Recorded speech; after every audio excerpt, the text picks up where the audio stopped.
지니라 하고 여호수아가 그들에게 축복하여 보내매 그들이 자기의 장막으로 갔더라. 아멘. 네, 예배 자리에 오신 여러분들 주님의 이름으로 사랑하고 축복합니다.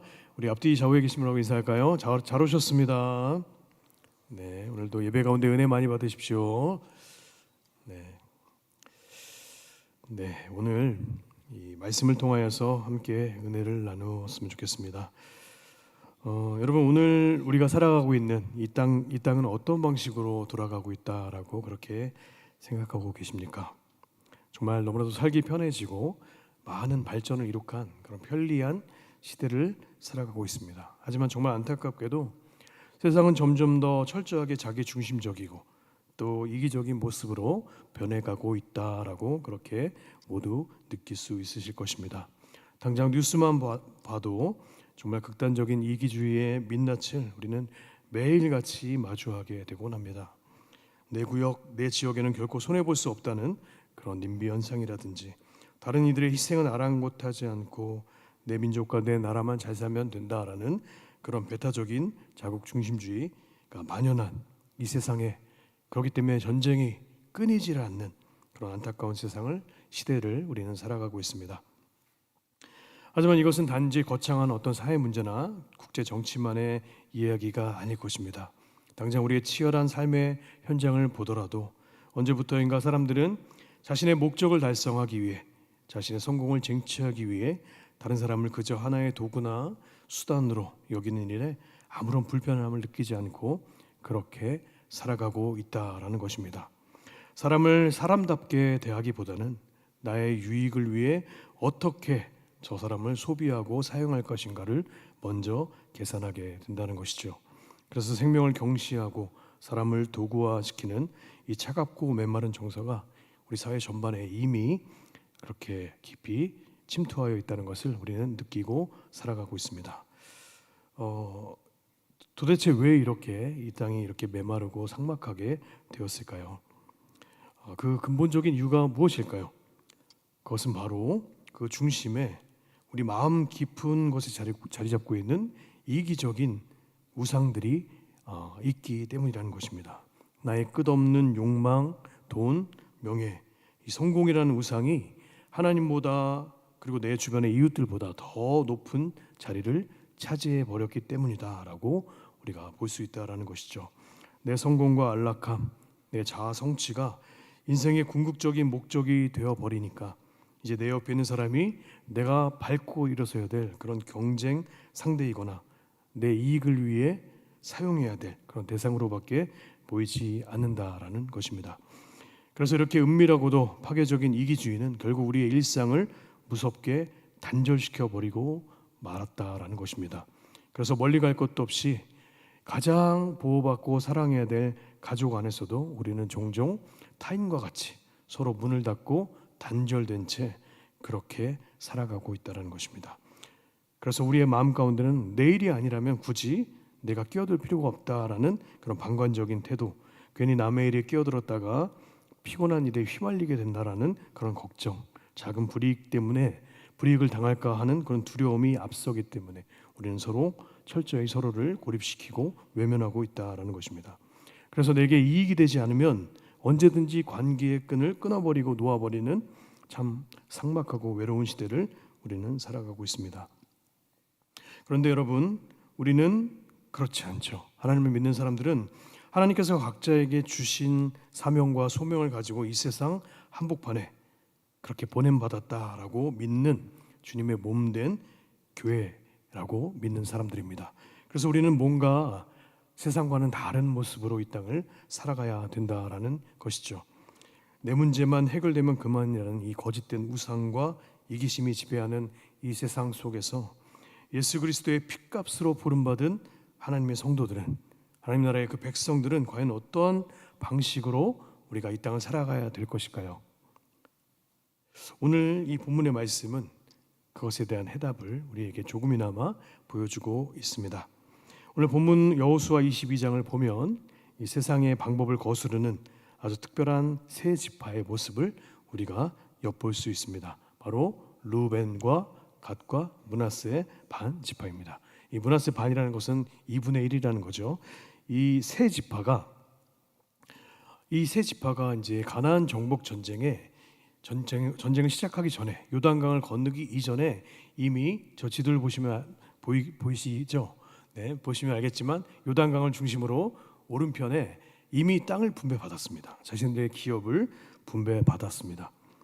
비옥하고 목축하기에 그럼 좋은 땅을 먼저 얻은 것이죠. 그래서 이들은 더 이상 아쉬울 게 없었습니다. 내 땅과 내 집과 내 재산이 이미 확보되었기 때문에 이미 그들은 가나안 전쟁 이후의 전쟁에는 관여할 필요가 없었다라는 것이죠. 그런데 굳이 저 요단강을 건너가서 가나안의 그 모든 정복 전쟁 가운데 이들은 끝까지 참여했습니다. 세상의 계산대로라면 이제 우리가 이루어야 될 것을 이뤘으니 그만 내 가족, 내 민족, 내 부족, 내 지파만 먼저 좀 잘 살게 된 털을 잡고 나서 확보한 후에 좀 잘 살아야지 너희들은 너희들이 알아서 해라라고 외면할 수도 있죠. 하지만 이들은 그러지 않았다는 것이죠. 지금 우리가 살아가는 현대의 방식과는 좀 다른 방식이라는 겁니다. 이들이 왜 이렇게 이 정복 전쟁에 끝까지 참여했을까요? 결코 짧은 시간이 아니거든요. 이 정복 전쟁이 요단강을 건너고 난 이후에 몇 년 동안 지속되었냐면 7년이라는 시간 동안 지속이 되었습니다. 7년이라는 시간 동안 내 가족을 내버려 두고 요단강을 건너가서 이스라엘 민족의 남은 전쟁을 누구보다 열심히 도왔다라는 것이죠. 그런데 이 세 지파가 자기 민족, 자기 지파보다 다른 모든 사람을 위해서 함께 전쟁에 참여한 데는 이유가 있었습니다. 바로 그것은 모세와 약속했던 이 땅을 분배받을 때, 먼저 땅을 분배받을 때 이 모세와 약속했던, 또 하나님과 약속했던 그 약속을 기억했기 때문입니다.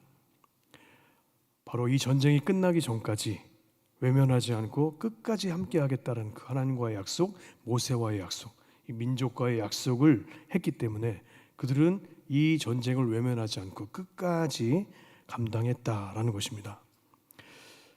나의 불편함에도 불구하고, 나에게 이익이 되지 않는 일일 수도 있는데도 불구하고 끝까지 그 약속을 신실하게 지켜서 기꺼이 그 전쟁에 7년이라는 시간 동안 함께했다는 것은 바로 부름받은 언약 공동체의 모습이다라고 우리가 엿볼 수 있다는 것입니다. 그래서 이 땅 가운데, 이 삭막한 세상 가운데 우리가 어떻게 살아가야 되느냐? 하나님의 말씀을 따라서 나의 만족만을 위해서 살아가는 것이 아닌 함께 싸워주고 7년이라는 긴 시간 동안 그들과 함께 열심을 다해 함께 살아가는 것, 그것이 바로 주님의 몸된 교회로 부르심을 받은 교회의 모습이 아니겠는가라고 우리가 생각해 봐야 된다라는 것입니다. 하나님께서 우리를 한 몸된 교회로 부르신 것은 내 곁에 있는 형제와 자매가 여전히 그 삶의 전쟁 가운데 고통받고 있을 때 우리가 외면하지 않고 함께 싸워주고 함께 나아가서 기꺼이 우리가 뛰어들어서 함께 아픔을 공유하고 해결할 때까지 함께 한다라는 것이죠. 그것이 바로 참된 그리스도인의 삶이 되는 줄로 믿습니다. 세상은 끊임없이 우리에게 요구합니다. 너만 바라보고 너만을 위해서 살아가라. 네가 원하는 대로 살아가라 라고 그렇게 속삭이지만 우리 믿음의 선조들은 하나님과 맺은 그 약속을 끝까지 붙잡고 그 무엇보다도 나의 생각과 나의 만족보다도 하나님과의 그 약속을 붙잡고 다른 이들을 위해 함께 그렇게 목숨 걸고 싸워주었다, 수고했다라는 것입니다. 이것이 바로 우리가 이 땅 가운데, 이 혼탁한 세상 가운데, 이 삭막한 세상 가운데 참된 말씀과 믿음으로 우리 삶을, 믿음의 돌파를 이루어내는 하나님 나라의 백성의 진정한 능력으로 살아가는 삶이 되는 줄로 믿습니다. 구약에 이렇게 세 지파, 루벤과 갓과 므낫세 반지파의 이 아름다운 이야기가 있었다면 신약에서는 예수님께서 말씀하신 그 강도 만난 자의 비유의 말씀이 있죠. 여러분 너무 잘 아시지만 이 강도 만난 자가 있을 때 제사장과 레위인들은 자신의 종교적인 정결과 혹시 모를 불이익을 당할까봐 이 강도 만난 자를, 그 이웃을 피해서 자신의 갈 길을 갔습니다. 그런데 이 피곤하고 혹시나 모를 불이익을 당할 일에 이방인처럼 여겼던, 사람 취급하지 않았던 사마리아인이 결코 외면하지 않고 이 사람을 기꺼이 끼어들어 이 사람이 나을 때까지 그렇게 자신의 돈을 지불하면서까지 그를 도왔죠. 그래서 누가 이 강도 만난 자의 참된 이웃인가라고 그렇게 예수님께서 물으셨던 것을 우리는 기억합니다. 이 선한 사마리아인은 민족적인 적대감을 넘어 강도 만난 자를 불쌍히 여겨 자신의 모든 것을 헌신하고 쏟아부어 그를 도운 진정한 이웃이었습니다. 이 땅 가운데 이런 사람이 누가 되어야겠습니까? 바로 주님의 몸된 교회로, 거룩한 성도로 부름받은 우리가 그 자리에 나아가야 된다는 것입니다. 세상의 소리가 아무리 크고 그 소음이 우리를 방해한다고 할지라도 우리는 세밀한 주님의 음성을 듣고 그 말씀대로 살아가기를 멈추지 말아야 된다는 것입니다. 양은 목자의 음성을 듣는다라고 했습니다. 세상이 나의 목자라고 여긴다면 세상의 소리를 들을 것이고, 예수님이 나의 목자가 되신다면 우리는 예수님의 목소리를 들을 수 있을 것입니다. 누구의 목소리를 들어야겠습니까? 참된 목자이신 예수님의 음성을 듣고 반응하는 저와 여러분 모두가 되시기를 간절히 축복합니다. 근데 여러분 한번 생각해 보십시오. 근데 진짜 강도 만난 자가 누구겠습니까? 누가 강도를 만난 자이겠습니까? 죄에 사로잡혀 피투성이가 되고 죄의 노예로서 이 땅 가운데 힘들게 살아가는 바로 우리가 강도 만난 자가 아니겠습니까? 세상 가운데 그렇게 힘들게 살아가는, 아둥바둥 살아가면서 갈 바를 알지 못하여 살아가는, 방황하는 우리가 바로 강도 만난 자와 같은 삶을 살아가는데, 그 나를 위해서, 세상은 나를 외면하지만 외면하지 않고 나를 찾아오신 분이 계시죠. 바로 십자가의 그 예수님께서는 하늘 영광 버리시고 나를 위해 이 땅 가운데 찾아오셔서 나의 모든 죄와 사망의 권세를 끊어버리시고 나를 구하여 주신 참된 선한 사마리아인이 되어 주셨습니다.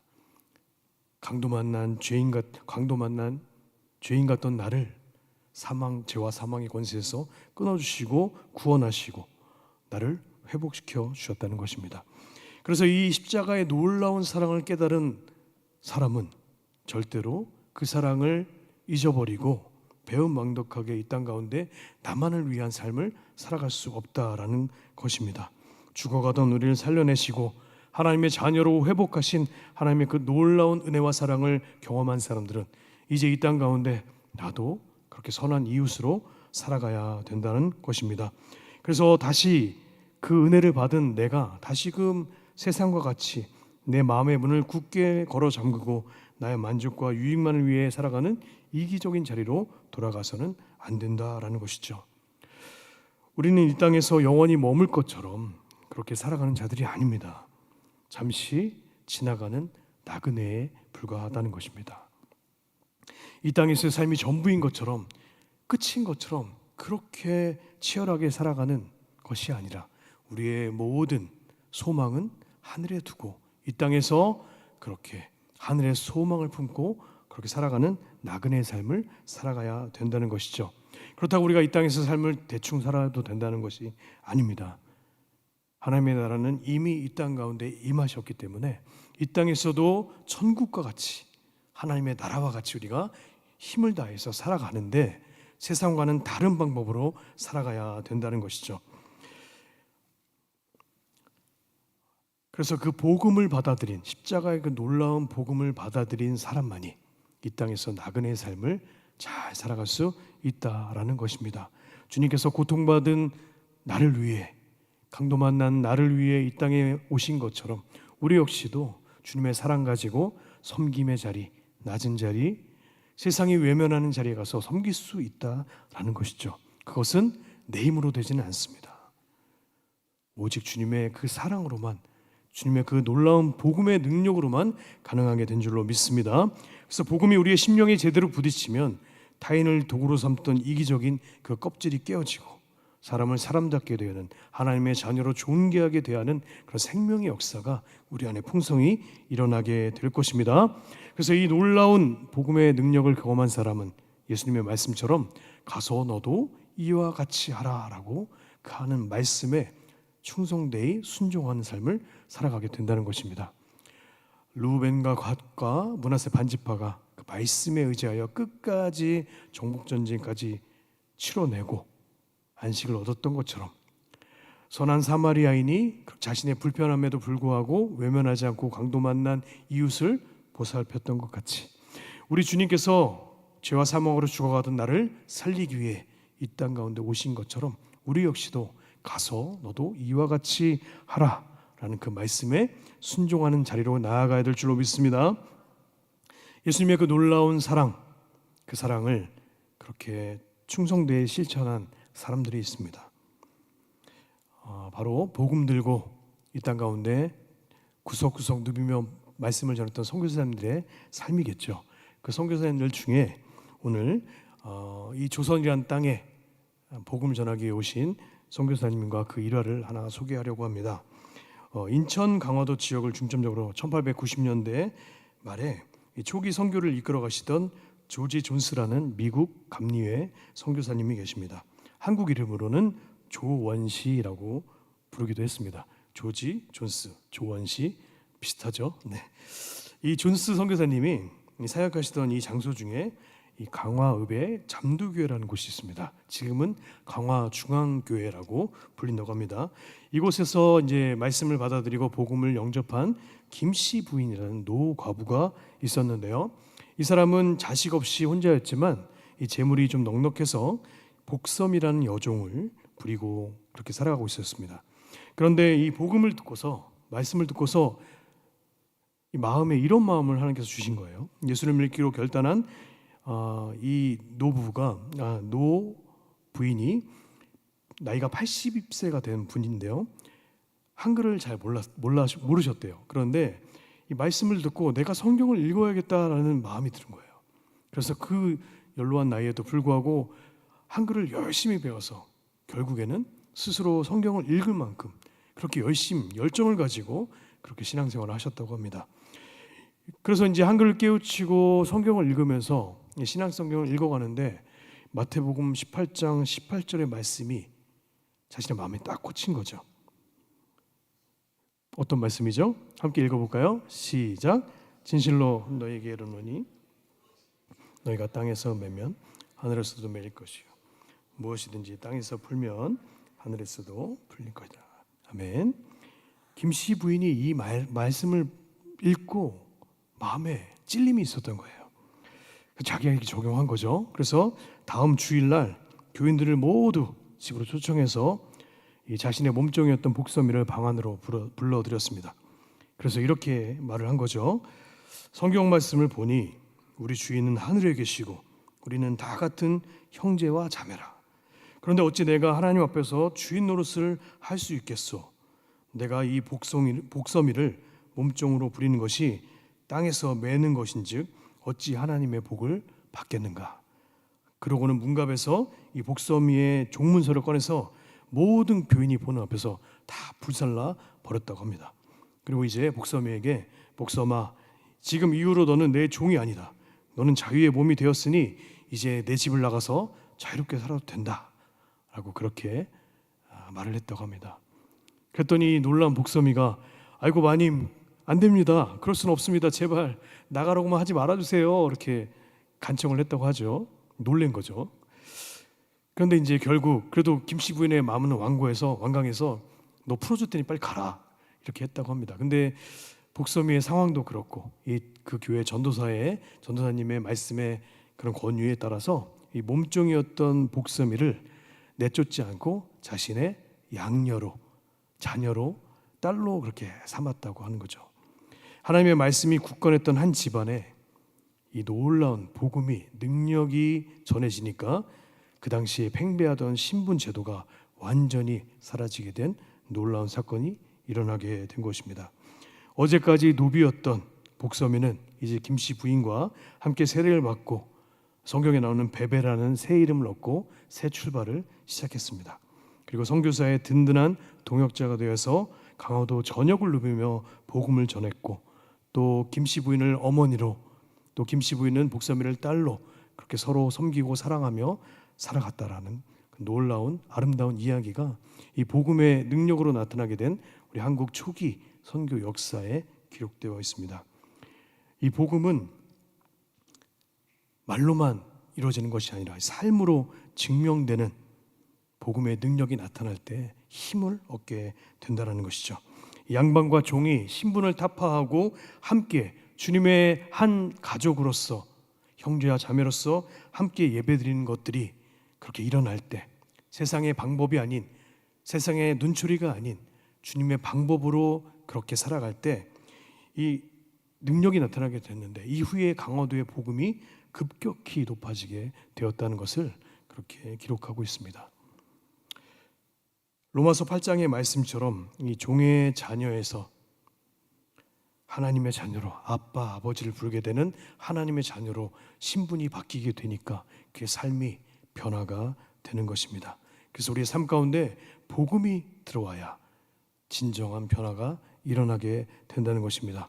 복음이 들어가니까 나의 기득권을 내려놓고 기꺼이 나의 편리함을 내려놓고 몸종이었던 노비를 풀어주게 되고 그러다 보니까 하나님이 은혜를 주셔서 혼자 살아가던 외로운 과부의 삶에서 딸을 얻게 되는 은혜가 있게 된다는 것이죠.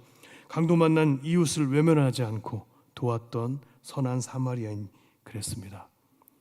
죄되었던 죄의 종되었던 죄의 자녀되었던 죽을 수밖에 없었던 우리를 외면하지 않으시고 이 땅 가운데 찾아오신 하나님 아버지의 놀라운 사랑, 예수님의 그 십자가의 사랑이 그렇습니다. 당장의 안일함보다는 하나님과 맺었던 약속을 위해 7년이란 긴 시간 동안 목숨 걸고 싸웠던 르우벤과 갓과 므낫세 반지파가 그랬습니다. 근데 이 모든 것이 하나님의 능력으로 주님의 그 십자가 사랑으로만 우리가 모든 것을 감당할 수 있다라는 것입니다. 그래서 우리가 이 땅 가운데 살아가는데 우리는 세상과는 다르게 십자가를 바라보며 십자가가 우리의 유일한 인생의 표대로 삼고 살아가게 될 때 이 모든 것이 가능하게 된다는 것입니다. 우리도 끊임없이 결단하고 결심합니다. 나도 저렇게 살아야지. 그런데 그게 우리의 능력만으로, 우리의 힘만으로는, 우리의 의지만으로는 되지 않는다라는 것이죠. 이 절망적이고 삭막한 이기주의의 굴레에서 벗어날 수 있는 유일한 힘은 오직 십자가 예수 그리스도의 능력을 붙잡고 나아갈 때 가능하다라는 것을 우리가 잊지 않고 살아가야 될 것입니다. 지금 인승환에도 끊임없이 세상은 우리에게 그렇게 요구하고 외칩니다. 너부터 챙겨라. 희생하는 거, 헌신하는 거 어리석다. 그렇게 우리의 귀를 혼란스럽게 하는 소음으로 가득 찬 세상을 우리는 살아가고 있습니다. 그러나 우리는 우리를 위해 생명을 버리신 선한 목자 되신 주님의 음성에 반응하고 그렇게 살아가는 저 여러분 모두가 되시길 축복합니다. 십자가의 사랑을 경험한 사람은 세상을 넘어선 그 은혜의 능력으로 살아갈 수가 있습니다. 결코 이전으로 돌아갈 수 없는 그런 삶을 살아가게 된다는 것입니다. 그것이 바로 우리가 이 땅 가운데 이미 임하신 하나님의 나라, 그 천국을 소유한 자로서 살아가는 삶인 줄로 믿습니다. 우리는 이 세상이 전부인 것처럼 살아가는 존재들이 아닙니다. 우리는 천국의 시민으로 신분이 바뀌었습니다. 그래서 이 땅 가운데 삶을 살아가는데 이 땅에 목매지 말고 좀 초연하게 넉넉하게 이 땅 가운데 헌신하고 내 곁을 내어주고 그렇게 사랑하면서 살아가는 존재로 살아가는 하나님 나라의 그런 거룩한 나그네로 살아가야 된다는 것이죠. 그런데 세상을 등지하고 도피하고 살아가는 나그네가 아니라 어두운 세상 한복판에 그 중심에 십자가의 은혜로 빚어진 새로운 공동체의 그 영광을 나타내는 빛과 소금으로서 살아가야 되는 그런 거룩한 나그네인 줄로 믿습니다. 예수님의 그 놀라운 사랑을 묵상하는 이 사순절 기간에 우리가 이 땅 가운데 나를 위해 이 땅 가운데 오셔서 나를 죄에서 해방하신, 구속하여 주신, 자유케 하신 진리의 말씀이신 예수님의 그 놀라운 사랑을 묵상하면서 이제 묵상으로만 끝내는 것이 아니라 우리의 삶의 자리에서 그 삶을 실천하고 나타내는 복음의 능력자로 그렇게 살아가면서 이제 빛과 소금으로서 어두운 이 땅 가운데 빛을 나타내고 그렇게 소금과 같은 역할을 감당하는 저와 여러분 모두가 되시길 축복합니다. 십자가의 법칙으로, 세상의 법칙이 아닌 십자가의 법칙으로 살아가는 우리가 되어서 이 땅 가운데 이미 오신 하나님 나라의 백성으로서 그렇게 하나님의 나라를 날마다 살아가는 저와 여러분 모두가 되시기를 간절히 축복합니다. 아멘. 우리 앞뒤 좌우에 계신 분하고 다시 한번 인사할까요? 거룩한 나그네로 살아갑시다. 아멘. 우리 함께 찬양하고 나아가겠습니다.